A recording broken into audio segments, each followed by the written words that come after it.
الحمدللہ والصلاة والسلام علی رسول اللہ وعلی آلہ وصحبہ وموالا۔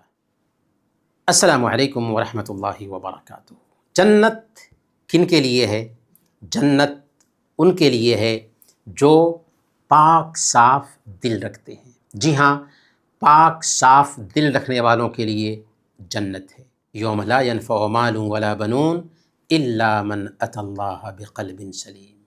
اس دن مال اور اولاد کام نہیں آئیں گے، ہاں جو قلب سلیم لے کر کے آئے، پاک دل لے کر کے آئے، صحت مند دل لے کر کے آئے تو وہ کامیاب ہوگا۔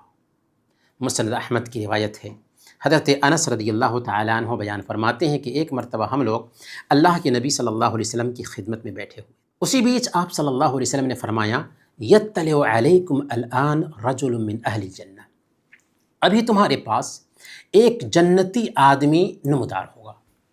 چنانچہ ایک صحابی اس حالت میں آئے کہ وضو کا پانی ان کی داڑھی سے ٹپک رہا تھا اور انہوں نے اپنے جوتے بائیں ہاتھ میں اٹھا رکھے۔ دوسرے دن بھی آپ صلی اللہ علیہ وسلم نے یہی بات کہی اور پھر وہی صحابی ظاہر ہوئے جو پچھلے دن ظاہر ہوئے تھے، اور آج بھی پہلے ہی کی طرح جوتے ہاتھ میں اٹھائے ہوئے تھے۔ تیسرے دن بھی اللہ کے نبی صلی اللہ علیہ وسلم نے وہی بات کہی اور اس دن بھی وہی صحابی اس حالت میں ظاہر ہوئے، یعنی ان کی داڑھی سے وضو کا پانی ٹپک رہا تھا اور انہوں نے اپنے جوتے بائیں ہاتھ میں اٹھا رکھے تھے۔ جب نبی صلی اللہ علیہ وسلم اٹھ کر چل دیے تو حضرت عبداللہ بن عمرو بن عاص رضی اللہ عنہما انصاری صحابی کے پیچھے لگ گئے، جن کے بارے میں اللہ کے نبی صلی اللہ علیہ وسلم نے کہا تھا کہ اگر کوئی جنتی کو دیکھنا چاہتا ہے تو اس کو دیکھے، اور ان کے پاس جا کر کے ان سے کہا کہ میرے والد سے کچھ اختلاف ہو گیا ہے، 3 دن تک ان سے الگ رہنے کی میں نے قسم کھا لی ہے، اس لیے اگر آپ مناسب سمجھیں تو اس مدت میں اپنے پاس رہنے کی مجھے اجازت دے دیں۔ انصاری صاحب نے کہا ٹھیک ہے، کوئی بات نہیں، میرے پاس رہ لو۔ چنانچہ حضرت عبداللہ بن عمرو بن عاص رضی اللہ تعالیٰ عنہ کا بیان ہے کہ میں نے 3 رات ان کے ہاں گزاری، لیکن دیکھا کہ وہ رات میں کوئی عبادت نہیں کرتے ہیں، البتہ رات میں جب بھی ان کی آنکھ کھلتی یا وہ کروٹ بدلتے تو اللہ کا ذکر کرتے اور اللہ کی بڑائی بیان کرتے تھے، یہاں تک کہ فجر کا وقت ہو جاتا تو وہ بیدار ہو۔ میں نے ایک بات یہ بھی دیکھی کہ وہ زبان سے بھلی بات ہی کہتے تھے۔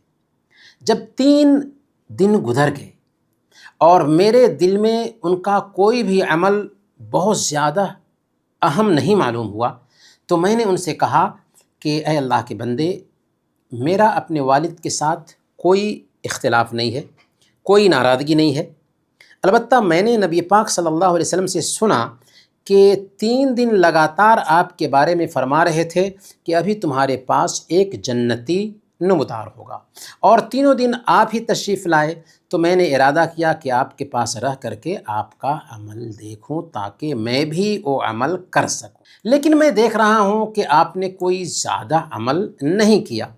پھر کیا وجہ ہے کہ اللہ کے نبی صلی اللہ علیہ وسلم نے آپ کے لیے یہ بات کہی کہ ابھی تمہارے سامنے ایک جنتی آئے گا؟ انہوں نے کہا کہ بس میرا عمل تو صرف اتنا ہی ہے جتنا آپ نے دیکھا ہے۔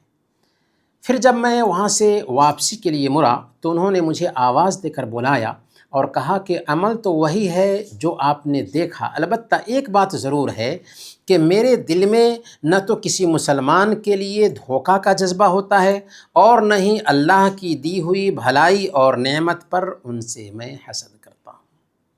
حضرت عبداللہ بن عمرو بن عاص رضی اللہ عنہما بیان کرتے ہیں یہی چیز ہے جو آپ کو اس مقام تک لائی ہے، اور یہی وہ خصلت ہے جس کو اپنانے کی ہم میں طاقت نہیں۔ اس حدیث کو امام احمد نے روایت کیا اپنے مسند میں، اور بعض اہل علم نے اس پہ کلام کیا ہے، لیکن بعض اہل علم نے اس کو صحیح قرار دیا ہے۔ اس حدیث سے ہمیں یہ سمجھ میں آیا کہ اگر ہم جنت میں جانا چاہتے ہیں تو دل کو ہمیں پاک رکھنا ہوگا، حسد سے، جلن سے، کینہ سے، کپٹ سے، اور صاف دل کے ساتھ اس دنیا سے جانا ہوگا۔ اللہ تعالی ہم سب کو پاک صاف دل رکھنے کی توفیق عطا فرمائے۔ آمین۔ وصلی اللہ علی نبینا محمد وعلی آلہ وصحبہ اجمعین۔